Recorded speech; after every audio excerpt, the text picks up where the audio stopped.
జాతకాలను ముహూర్తాలను విశ్వసించే సినీ పరిశ్రమపై ప్రముఖ జ్యోతిష్కుడు వేణుస్వామి మరోసారి బాంబు పేల్చాడు. తాజాగా అంటే జూన్ 2వ తేదీ నుంచి మారిన గ్రహస్థితుల గురించి ఆయన ఓ వీడియో రిలీజ్ చేశారు. ఈ క్రమంలో ఆయన రానున్న కాలంలో ఎలా ఉండబోతోంది అని విశ్లేషణ కొనసాగిస్తూ సంచలన విషయాలు బయటపెట్టారు. అయితే ఆయన చెప్పిన విషయాలు అటు సినీ వర్గాలను, అభిమానులను ఆందోళనకు గురిచేసే విధంగా ఉన్నాయి. ప్రస్తుతం సినిమా ఇండస్ట్రీ ఎదుర్కొంటోన్న గడ్డు పరిస్థితి నేపథ్యంలో వేణుస్వామి విశ్లేషించిన పరిస్థితులు ఏమిటనే వివరాల్లోకి వెళితే, తెలుగు సినిమా పరిశ్రమ ఇటీవల కాలంలో సరైన సినిమాలు లేకపోవడం, అగ్ర హీరోలు నటించిన చిత్రాలు బాక్సాఫీస్ వద్ద బోల్తా కొట్టడంతో పరిస్థితి అధ్వాన్నంగా మారింది. కంటెంట్ ప్రధానంగా ఉండే చిత్రాలకు మాత్రమే ప్రేక్షకులు ఆసక్తిని ప్రదర్శిస్తున్నారు. దాదాపు థియేటర్లకు ముఖం చాటేస్తూ ఓటీటీల వైపు మొగ్గు చూపుతుండడం భారీ చర్చకు దారితీసింది. ఇదిలా ఉండగా సినీ పరిశ్రమకు రకరకాల వివాదాలు, సంక్షోభాలు చుట్టుముడుతున్నాయి. ఇటీవల కాలంలో రెమ్యునరేషన్ల గొడవ, అలాగే సమ్మెలు లాంటివి చిత్ర పరిశ్రమ కార్యకలాపాలను స్తంభింపజేశాయి.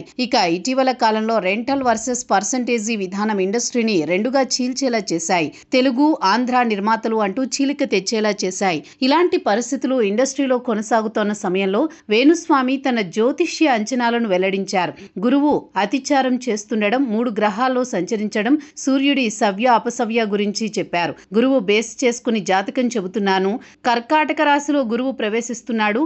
అక్టోబర్లో సింహరాశి, 2027లో కర్కాటక రాశిలోకి ప్రవేశం. ఈ సంవత్సరంలో 3 రాశుల్లో గురువు ప్రభావం చూపించబోతున్నాడు. కాబట్టి ప్రభావం వల్ల 6 నుంచి 8 సంవత్సరాల ఎఫెక్ట్ ఉంటుందని చెప్పారు. వేణుస్వామి ప్రపంచవ్యాప్తంగా ఏర్పడే విపత్తుల గురించి మాట్లాడుతూ, తెలుగు సినీ పరిశ్రమలోని అతిపెద్ద నిర్మాణ సంస్థల్లో 90% కంపెనీలు దివాలా తీసే ప్రమాదం ఉంది, నష్టాల బారిన పడతాయి, పెద్ద సంస్థలన్నీ మూతపడే అవకాశం ఉందని చెప్పారు.